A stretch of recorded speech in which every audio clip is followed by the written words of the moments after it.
Pastor Robin here again in my home study, bringing you another bit of highlight from the message I gave at MCC Richmond, Metropolitan Community Church of Richmond on Sunday, September 26th, continuing the sermon series, Living the Good Life. My question this week being, have you picked out your pattern? It's a pattern or a question. I'm focused on joy. Have you picked out the joy pattern? Are you actually living your life on the basis of joy? Do you have enough joy in your life? And whether you answer yes or no to that, I can tell you this: God has more for you than you've possibly already had or can perhaps even imagine. What is joy? Well, joy is not happiness. It is not that kind of transitory, one minute we're happy, another minute we're unhappy. No, joy is a deeper, what I would call a soul sense, an abiding soul sense, that because God is, all will be well. People live that way. People sometimes who are really alive and jovial and quite boisterous and so on. They're really in-your-face kind of people. And then there are other people who are very quiet. And whether they are that way or the other way, or somewhere in between, there's a sense that they live their lives based on that awareness and that certainty of the presence of God. And when we do that, we then have this life that no matter what happens to us, we go through life feeling the blessing of being alive and knowing that we are children of God. So I contrasted that kind of living with what's going on in the biblical reading that we focused on from Luke chapter 16, a parable Jesus tells about the rich man who had all the clothing, gorgeous purple clothing, and ate five-star meals in his home every day, and had all this wonderful stuff going on in his life, and who finds himself in Hades, in the hot part of Hades, where indeed things are not so good. And he looks across and he sees Father Abraham. This is Jesus' way of telling the parable. And he sees with Father Abraham Lazarus. Now he remembers Lazarus because he used to step over Lazarus to get in and out of his home, because Lazarus was a beggar who had no clothes, who just was covered with sores which the dogs licked off. And Lazarus was always hoping to get a crumb from the table of the rich man. Maybe he could pick a little up from the garbage that was thrown out by the servants in the evening. And the rich man looks across, sees Father Abraham and Lazarus, and says, "Father Abraham, send Lazarus over with a cool drink or a cool cloth for my head. It's awful hot over here." And Father Abraham looks across and says, "Oh, my friend over there, well, I'm sorry, but you had your chance down below. It's a long way between us now, and I don't think we can get over there. Besides, I actually think that we're over here. Lazarus is over here now because you didn't pay any attention to him."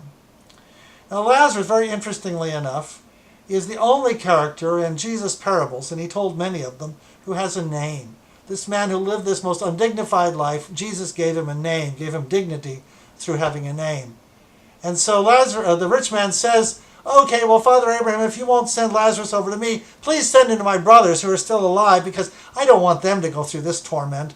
And so tell them, send him down there to tell them." And Father Abraham says, they have Moses and the prophets just like you did, and I'm afraid they're probably not listening any better than you did. I don't think they're going to listen to some guy who comes back from the dead and tries to tell them that they should change their lives. Interesting comment, of course, on Jesus' own life.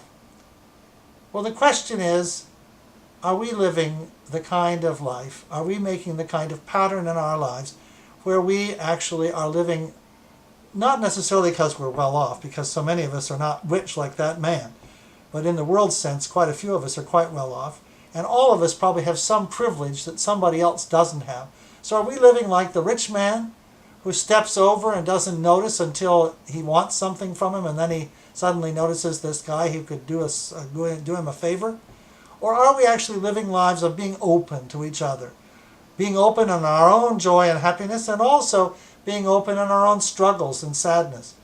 It really is an important thing for us to understand that if we are generous with all that God gives us, not only to get the things we think we need and want, but more importantly to help others have theirs, and for the society and the world to be better, and for God's work to be promoted in the community, if we're open to that kind of joy, if we're open to that kind of living, where we are giving away, sharing that which we have been given so generously, I can promise you, you'll have lots of joy in your life.